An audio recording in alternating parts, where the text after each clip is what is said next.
Hello student, कैसे हो सभी। स्वागत है आपका हमारे संपूर्ण क्लासेस चैनल पर। और आज मैं आपको पढ़ाने वाला हूं लिमिटिंग रीजेंट और मोल मोल कॉन्सेप्ट। ये टॉपिक ऐसे हैं दोनों ही, इनके बिना मोल कॉन्सेप्ट के क्वेश्चन करना एक तरह से इम्पॉसिबल है, क्योंकि आपको सारे टॉपिक्स आते हुए भी आप इन क्वेश्चन को गलत कर सकते हो। तो आज मैं आपको ये दोनों टॉपिक सिखाऊंगा और इसके क्वेश्चन भी कराऊंगा आपको। और हमारी एक सीरीज चल रही है 5 स्टार क्वेश्चन सीरीज। जो बच्चे नीट 2024 में बैठना चाहते हैं, जेई मेन में बैठना चाहते हैं, उनके लिए हमने मैथ्स के लिए, फिजिक्स के लिए और केमिस्ट्री के लिए 5 स्टार क्वेश्चन सीरीज स्टार्ट की हुई है। तो आप हमारी वीडियो देख सकते हो वहां जाकर। इससे पहले की जो वीडियो है हमारी इस टॉपिक से, इस चैप्टर से रिलेटेड, आप जाकर डिस्क्रिप्शन बॉक्स में जाइए, वहां हमने इन सभी वीडियो का लिंक आपको प्रोवाइड किया हुआ है और आप जाके वहां इन वीडियो को देख सकते हैं। तो चलिए स्टार्ट करते हैं गाइस अपना वीडियो आज का, जिसमें हम पढ़ने वाले हैं। सबसे पहला टॉपिक है हमारा limiting reagent. Limiting reagent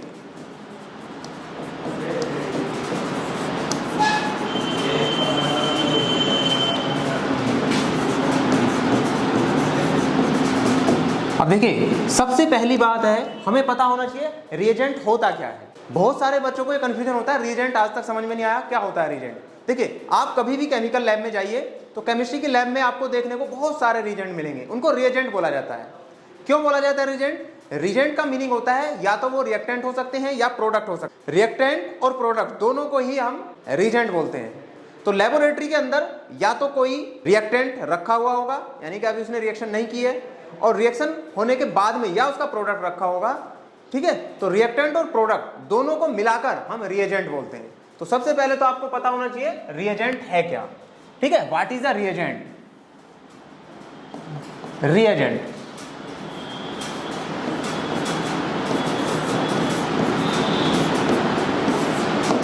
both reactant and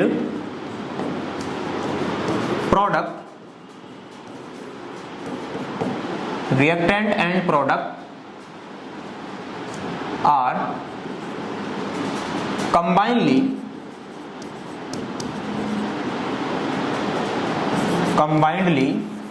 called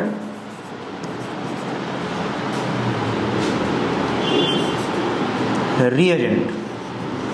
तो इन दोनों को मिलाकर हम रिएजेंट बोलते हैं। देखिए, रिएक्टेंट क्या होता है? जब हम कोई भी सब्सटेंस लेते हैं शुरू में और उसकी रिएक्शन कराते हैं, ठीक है। रिएक्टेंट की हमने रिएक्शन कराई और रिएक्शन के बाद हमें मिल गया क्या? प्रोडक्ट।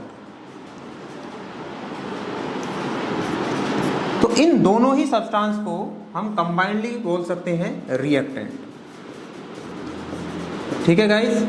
तो YouTube पे एक हम नई सीरीज लॉन्च करने जा रहे हैं 5 स्टार क्वेश्चन सीरीज, और इस तरह से जो हम पढ़ाने का एक तरीका नया ईजाद किया हुआ है हमने, तो इस तरह से हम आपको छोटे छोटे कन्फ्यूजन को हम आपके जहन से दूर करेंगे, ताकि आपको कॉन्सेप्ट बिल्कुल क्लियर रहे आपका और आप तुरंत क्वेश्चन को स्टिक करें, ठीक है, उसको सॉल्व करने की कोशिश करें। देखिए, अब तो रिएक्टेंट आपको पता चल गया और प्रोडक्ट पता चल गया। इन दोनों को ही हम मिलाकर क्या बोलते हैं? रिएजेंट। क्या बोलते हैं? रिएजेंट। इन दोनों को मिलाकर हम बोलते हैं रिएजेंट, ठीक है गाइस। तो ये आपको याद रखना है, रिएजेंट। तो रिएजेंट का मीनिंग होता है both reactant and product are called reagent. दोनों को मिलाकर बोला जाता है रिएजेंट, ठीक है। अब इसमें एक टॉपिक है जो कि हमें पढ़ना है, जिसको बोला जाता है लिमिटिंग रीजेंट। तो क्या होता है लिमिटिंग रीजेंट?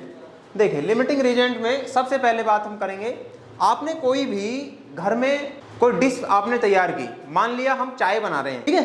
तो चाय बनाने के लिए हमें दूध और चाय पत्ती है वो सफिशिएंट अमाउंट में चाहिए। अगर आपने बहुत सारा पानी ले लिया, मान लिया हजारों लीटर पानी ले लिया और उसमें 2 ग्राम आपने शुगर ऐड कर दिया, तो क्या चाय बनेगी?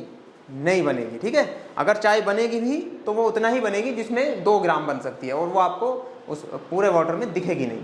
तो इसीलिए कुछ रिएक्शंस ऐसी होती हैं जिसमें रिएक्टेंट पूरी तरह से यूज नहीं होता है, ठीक है। तो जो रिएक्टेंट होता है, स्टार्टिंग में जो हम सब्सटेंस लेते हैं रिएक्टेंट उसको बोलते हैं, तो रिएक्टेंट का कुछ अमाउंट ही रिएक्शन के अंदर यूज होता है, उसी को हम क्या बोलते हैं? Limiting reagent. यानी कि जितना प्रोडक्ट बन जाए, रिएक्टेंट का अमाउंट जितना प्रोडक्ट में कन्वर्ट हो जाए पूरी तरह, तो उसी को बोला जाता है लिमिटिंग रीजेंट, ठीक है। और अगर वो बचा हुआ है रिएक्शन के अंदर तो उसको बोलते हैं एक्सेस रिएजेंट। तो मैं बता देता हूं आपको लिमिटिंग रिएजेंट क्या है, ठीक है। देखिए limiting reagent,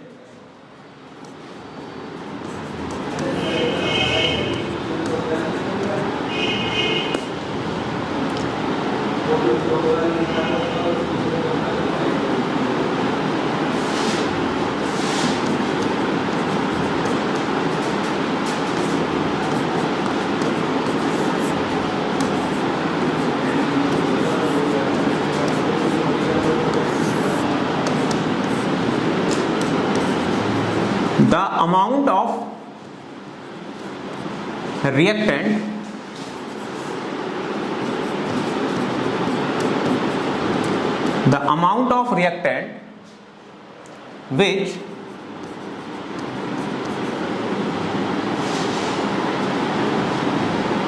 consumed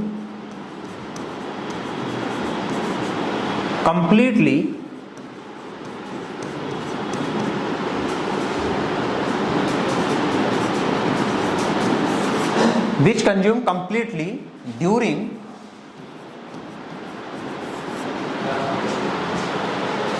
the chemical reaction।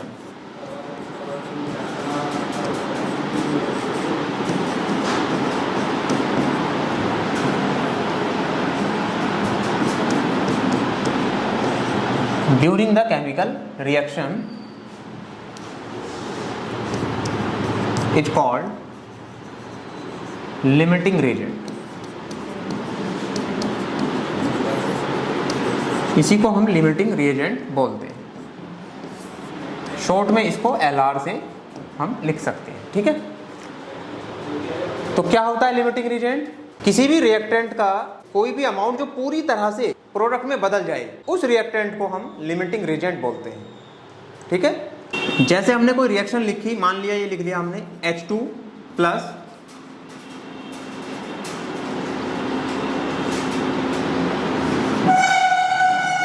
N2 plus 3H2 is equal to 2NH3, ठीक है। ये हमारे पास कोई रिएक्शन है, इसको हैबर प्रोसेस बोलते हैं, है ना। अमोनिया बनाने की हैबर प्रोसेस है ये, इसमें मोलिब्डेनम वगैरह ये। अब यहाँ पर देखिए आप, अगर मान लिया नाइट्रोजन का हमने लिया कितना 1 मोल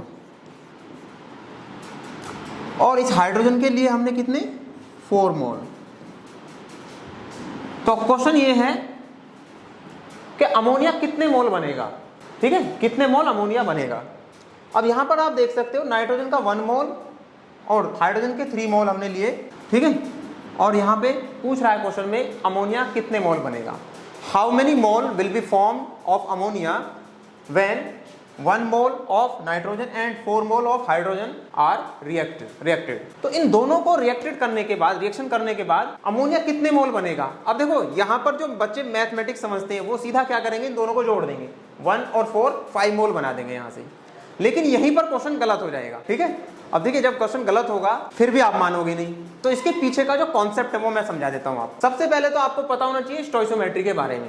यहां पर देखिए इसके सामने ये जो नंबर लिखा हुआ है ना, इसका कोफिशिएंट, उसको हम बोलते हैं स्टोइकोमेट्री। तो स्टोइकोमेट्री कितनी है यहाँ की, यहाँ 1 है, और यहाँ स्टोइकोमेट्री कोफिशिएंट इसका है 3, और यहाँ पर कितना है 2। तो यहाँ से पता चल रहा है कि नाइट्रोजन का 1 मोल और हाइड्रोजन के 3 मोल दोनों रिएक्शन करने के बाद अमोनिया के 2 मोल बनाएंगे। स्टोइकोमेट्री तो ये बोलती है। तो इसीलिए अगर ये 1 मोल है तो 3 मोल होना चाहिए इसका। अब यहाँ पर देखो ये 1 मोल है और ये कितना है 4 मोल, तो स्टोइकोमेट्री के हिसाब से तो 3 मोल तो यूज हो जाएगा, 1 मोल इसमें बचा रह जाएगा। तो कहने का मतलब है रिएक्शन के दौरान कंप्लीटली कौन कंज्यूम हो रहा है, कंप्लीट कंज्यूम हो रहा है नाइट्रोजन। तो इसीलिए नाइट्रोजन को हम क्या बोलेंगे, लिमिटिंग रिएजेंट। फिर से समझिए भाई, यहां पर सबसे पहले तो हमें बात करनी है स्टोइकोमेट्री की।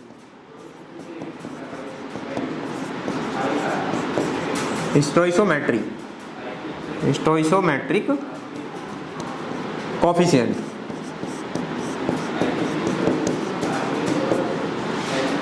तो रिएक्टेंट और प्रोडक्ट के जो मॉलिक्यूल्स का जो नंबर होता है उसी को हम बोलते हैं स्टोइकोमेट्रिक कोफिशिएंट। तो यहाँ पर देखिए स्टोइकोमेट्री, नाइट्रोजन के कितने मॉलिक्यूल है 1, यानी कि तो इसका स्टोइकोमेट्रिक कोफिशिएंट की जो वैल्यू होगी यहाँ पर 1 होगी, हाइड्रोजन के लिए 3 होगी और अमोनिया के लिए 2 होगी। तो यहाँ से ये पता चल रहा है हमें कि नाइट्रोजन का 1 मोल हाइड्रोजन के 3 मोल से रिएक्शन करेगा और अमोनिया के 2 मोल बनाएगा। रिएक्शन के बाद, ठीक है। अब यहाँ पर देखो, अगर मैंने क्वेश्चन में दिया हुआ है यहाँ पर कि नाइट्रोजन है कितना 1 mole of nitrogen react with 3 mole of hydrogen, तो बात सही है, ठीक है। दोनों ही क्या होंगे, कंप्लीट पूरी तरह से रिएक्शन करने के बाद 2 मोल अमोनिया बना देंगे, क्योंकि स्टोइकियोमेट्री तो यही बोलती है, क्योंकि रिएक्शन तो बैलेंस इसी में है ना। अब आपको ये बात ध्यान रखनी है, जब भी आप स्टोइकियोमेट्री का क्वेश्चन करेंगे तो आपको रिएक्शन को हमेशा कैसा रखना है, आपको रिएक्शन को हमेशा बैलेंस फॉर्म में रखना है। तो यहाँ बैलेंस फॉर्म है, देखिए आप यहाँ से देख सकते हो जितने एटम्स प्रोडक्ट के हैं उतने ही एटम्स रिएक्टेंट के हैं, तो इसीलिए इसको बैलेंस इक्वेशन हमने बोला। तो बैलेंस इक्वेशन जब आप लिख लोगे उसके बाद आप स्टोइकियोमेट्रिक कोएफिशिएंट का यूज कर सकते हैं क्वेश्चन सॉल्विंग में, ठीक है। तो यहाँ पर नाइट्रोजन का 1 मोल है जो रिएक्ट करता है हाइड्रोजन के 3 मोल से और 2 मोल बनाता है अमोनिया के, स्टोइकियोमेट्रिक के हिसाब से तो ये है वैल्यू। लेकिन यहाँ पर क्वेश्चन में बोला है उसने कि 1 mole of nitrogen 3 mole of hydrogen से रिएक्ट करता है, तो इसका मतलब स्टोइकियोमेट्रिक कोएफिशिएंट इक्वल है, ठीक है। तो यहाँ पर अगर ये सिचुएशन होती है पहली वाली सिचुएशन, तो इन दोनों सिचुएशन के अंदर यहाँ पर अभी कोई भी रिएक्टेंट लिमिटिंग रीजेंट नहीं बोला जाएगा। लेकिन अगर मैं इसको क्या कर दूं, इसको मैंने कर दिया कितना 5 मोल, तो कोएफिशिएंट के हिसाब से नाइट्रोजन का 1 मोल यूज हो जाएगा रिएक्शन में और 2 मोल अमोनिया में कन्वर्ट हो जाएगा। इसी तरह से हाइड्रोजन के 3 मोल यूज होंगे, है ना, और 2 मोल अमोनिया में कन्वर्ट हो जाएंगे। लेकिन मोल कितने लिए हुए हैं, 5 मोल। ये तो स्टोइकियोमेट्री है, ये क्वेश्चन भी नहीं देगा वो आपको, ये आपको याद होना चाहिए, पता होना चाहिए बैलेंस रिएक्शन क्या होती है, ठीक है। तो 5 मोल में से 3 मोल स्टोइकियोमेट्री के हिसाब से यूज हो जाएंगे, कंज्यूम हो जाएंगे, और बाकी 2 मोल रिएक्टेंट ऐसे कैसे पड़े रहेंगे, वो अमोनिया में कन्वर्ट नहीं होंगे। तो इसका मतलब ये हुआ कि ये जो हाइड्रोजन है ना, ये पूरी तरह से रिएक्शन के दौरान कंज्यूम नहीं हो रहा है, जबकि नाइट्रोजन रिएक्शन में पूरी तरह से कंज्यूम हो रहा है, ठीक है। तो रिएक्शन में जो भी रिएक्टेंट पूरी तरह से कंज्यूम हो जाता है, पूरी तरह से यूज हो जाता है और रिएक्टेंट का प्रोडक्ट बना देता है, उसी रिएक्टेंट को हम लिमिटिंग रीजेंट बोलते हैं, राइट। तो यहां पर आप देखेंगे नाइट्रोजन जो है ना, ये क्या है यहाँ पर लिमिटिंग रीजेंट। इस वाले क्वेश्चन में 1 मोल है, तो 1 में से 1 का कोएफिशिएंट है, यूज हो जाएगा और ये कुछ नहीं बचेगा यहाँ पर। यहाँ पर देखेंगे 5 मोल है, 5 मोल में से 3 मोल तो यूज हो जाएगा क्योंकि स्टोइकियोमेट्री 3 मोल की है, तो यहाँ पर कितना होगा 2 मोल रिमेनिंग रह जाएगा, 2 मोल रिमेनिंग। अब देखो इस तरह के क्वेश्चन में बच्चा गलती कर सकता है, वो क्या करेगा 1 और 5 को जोड़ के सीधा 6 लिख देगा आंसर में, और वहां आपको ऑप्शन 6 मोल का भी मिलेगा, शायद हो सकता है पहला ही ऑप्शन मिले, बच्चा तुरंत टिक करके उसको आगे बढ़ देता है और उसके 5 मार्क्स कम हो जाएंगे, 4 नंबर तो कट गए, ठीक है, और 1 नंबर उसकी नेगेटिव मार्किंग का हो गया। तो इसीलिए क्वेश्चन को बहुत सोच समझ के करना है, इसके क्वेश्चन भी मैं कराऊंगा आपको, ठीक है। पहले आप कॉन्सेप्ट समझ लें अच्छे से। तो यहाँ पर नाइट्रोजन का 1 मोल हाइड्रोजन के 3 मोल से रिएक्शन करेगा, अब यहाँ पे 5 मोल दिया हुआ है, इसका मतलब 3 ही मोल यूज होंगे, 2 मोल ऐसे ही बचे रहेंगे। तो इसीलिए यहाँ पर ये जो नाइट्रोजन है इसको तो बोलेंगे हम लिमिटिंग रीजेंट LR, और ये जो हाइड्रोजन है ये क्या हो जाएगा, ये हो जाएगा एक्सेस रीजेंट ER, इसको बोलते हैं एक्सेस रीजेंट, एक्सेस रिएजेंट,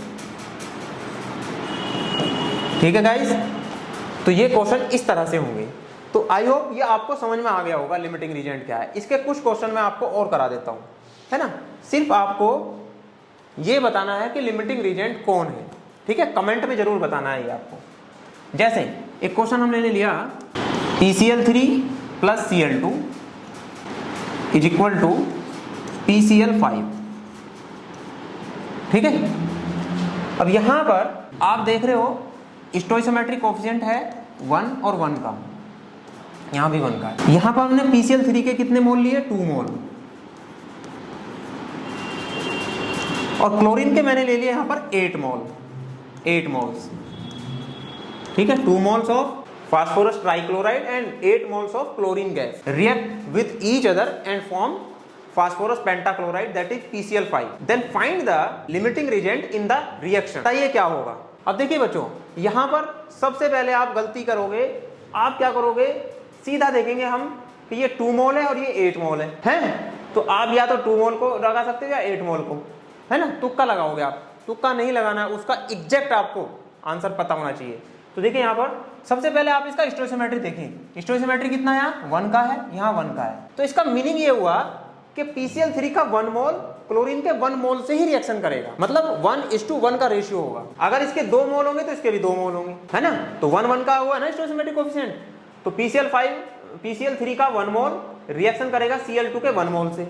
अगर इसके 2 मोल लेंगे तो ये भी 2 मोल होंगे, इसके 3 है तो इसके भी 3, और जितना यहाँ स्टोइकोमेट्रिक कोएफिशिएंट है उसी के हिसाब से प्रोडक्ट बनने वाला है। अब यहाँ पर देखो आप, PCl3 के कितने हैं, 2 मोल्स है, तो Cl2 के भी तो 2 मोल्स होने चाहिए, क्योंकि स्टोइकोमेट्री क्या है, 1:1 का रेशियो है यहाँ पर स्टोइकोमेट्रिक कोएफिशिएंट का। तो यहाँ पर ये जो 8 मोल है ना, ये 8 मोल पूरी तरह से प्रोडक्ट में कन्वर्ट नहीं होंगे, सिर्फ कितने मोल कन्वर्ट होंगे, 2 मोल, ठीक है।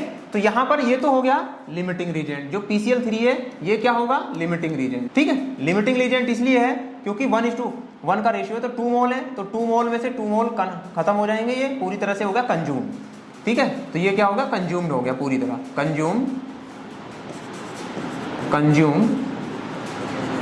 कंप्लीटली,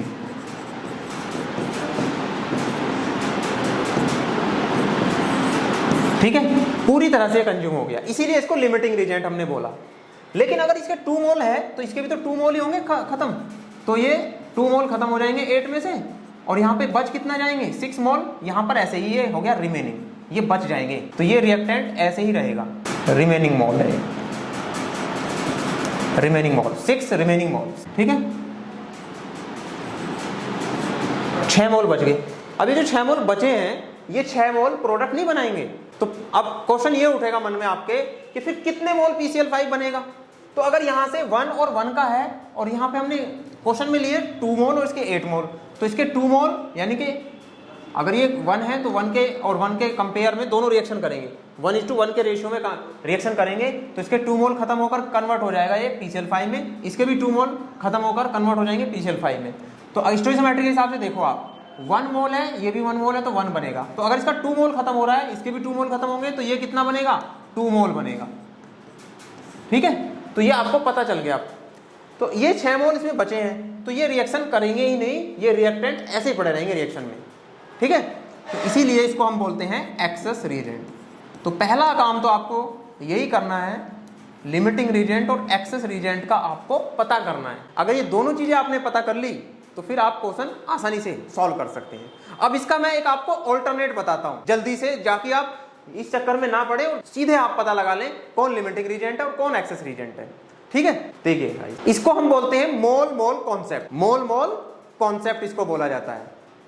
अब मोल मोल कॉन्सेप्ट क्या होता है अभी बताता हूं आपको। जैसे मैंने कोई रिएक्शन लिखी यहां पर,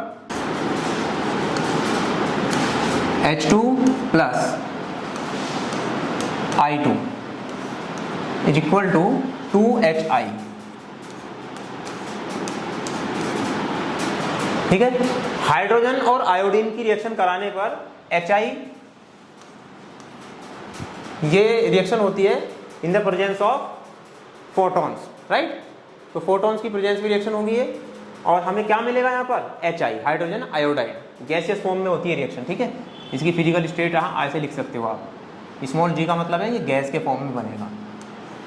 अब देखिए गाइस, अब क्वेश्चन ये है, सबसे पहले तो हमें इसका स्टोइकोमेट्री पता होना चाहिए। अब स्टोइकोमेट्री क्या होता है मैं बता चुका हूं आपको, इस मॉलिक्यूल के सामने जो इसका कोफिशिएंट है, जो नंबर है इसकी मल्टीप्लाई में, उसी को स्टोइकोमेट्रिक कोफिशिएंट बोला जाता है। तो इसके लिए स्टोइकोमेट्रिक कोफिशिएंट 1 है, इसके लिए भी 1 है, और इसके लिए कितना हो गया 2, ठीक है। तो यहाँ पर स्टोइकोमेट्रिक कोफिशिएंट है इसके लिए 1, यहाँ 1, और यहाँ पर स्टोइकोमेट्री है 2। स्टोइकोमेट्री का मीनिंग समझिए क्या है, ये बैलेंस होनी चाहिए इक्वेशन, तब आप स्टोइकोमेट्रिक कोफिशिएंट बता सकते हैं। अगर इम्बैलेंस रिएक्शन है, अनबैलेंस रिएक्शन है, तो हम स्टोइकोमेट्री नहीं बता सकते। तो पहला काम हमारा यही है स्टोइकोमेट्री बताने के लिए, reaction should be balanced, right. देखिए यहाँ पर, अब देखो इसका मीनिंग हुआ यानी कि 1 मोल ऑफ हाइड्रोजन रिएक्ट करेगा आयोडीन के 1 मोल से, और हाइड्रोजन आयोडीन के कितने मोल बनेंगे 2 मोल। अब क्वेश्चन ऐसा आ जाए, क्वेश्चन है हमारे पास, if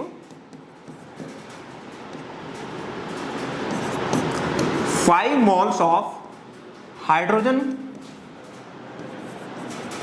gas reacts with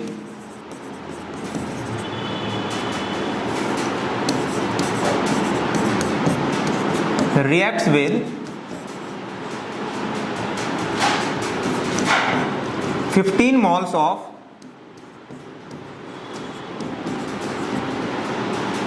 iodine,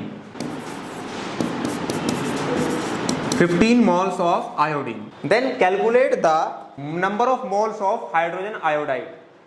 तो ये क्वेश्चन है ना.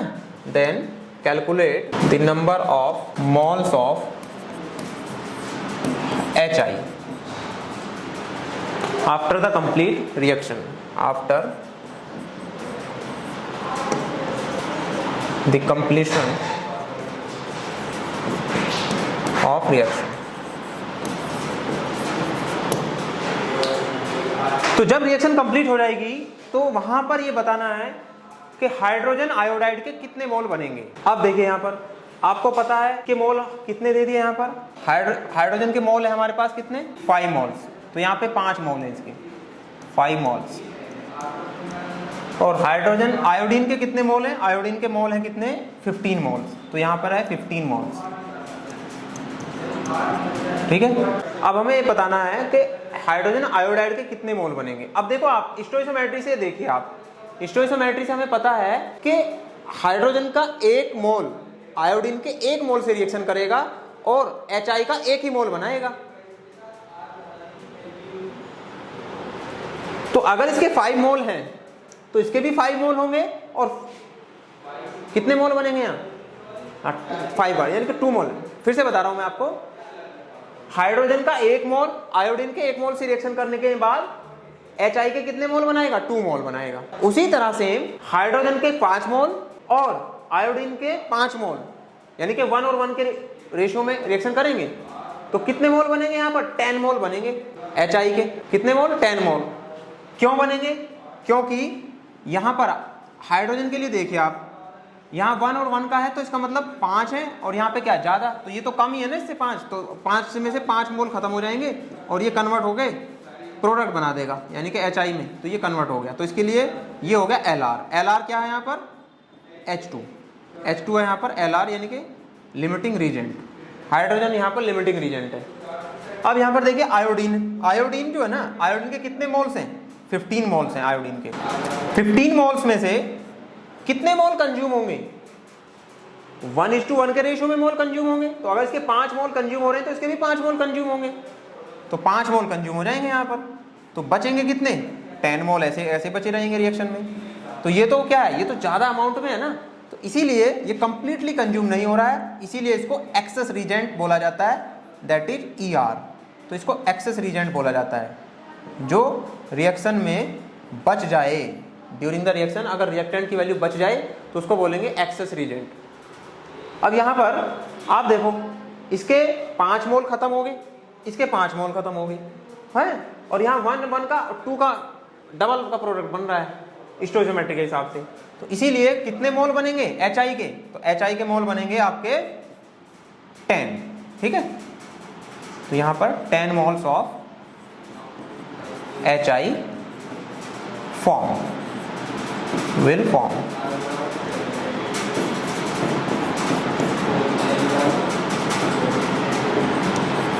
ठीक है. तो ये क्वेश्चन आपको समझ में आ गया होगा अच्छे से. तो आई होप ये सारे टॉपिक्स आपको समझ में आ रहे होंगे. ठीक है. तो अगर आपको ये सारे टॉपिक समझ में आ रहे हैं तो वीडियो को लाइक करना ना भूलें पहले तो, और सब्सक्राइब भी जरूर करें ताकि जो नेक्स्ट वीडियो आए आपको बिल्कुल टाइम रहते पता चल जाए और आपके सारे कॉन्सेप्ट बिल्कुल क्लियर हो जाए. अब मैंने अभी आपको बताया था मोल मोल कॉन्सेप्ट किसको बोलते हैं. मोल मोल कॉन्सेप्ट. अब देखो अगर आप इतना ज्यादा टाइम लगाएंगे क्वेश्चन में है ना, और कुछ बच्चों को ये लिमिटिंग रीजेंट की डेफिनेशन याद होनी चाहिए तभी आप ये सारी चीजें बता सकते हो. तो इसके लिए मैं आपको एक ट्रिक बताता हूँ. शॉर्ट ट्रिक है वो है ना. हालांकि वो कॉन्सेप्ट ही है. उसको बोलते हैं हम मोल मोल कॉन्सेप्ट. अब मोल मोल कॉन्सेप्ट के लिए मैं आपको एक फॉर्मूला लिखवा देता हूं. देखो मोल मोल कॉन्सेप्ट है क्या. मोल मोल कॉन्सेप्ट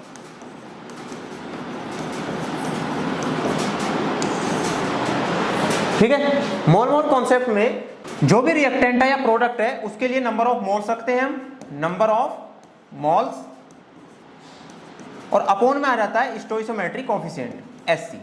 इसी को बोला जाता है मोल कॉन्सेप्ट. ठीक है. मोल मोल कॉन्सेप्ट बोला जाता है या मोल मोल एनालिसिस बोलते हैं इसको. ठीक है. मोल मोल एनालिसिस भी इसी को बोला जाता है. Mole mole analysis. मोल मोल एनालिसिस. मोल मोल एनालिसिस का मतलब है number of moles upon stoichiometric coefficient. ठीक है. Number of moles upon stoichiometric coefficient.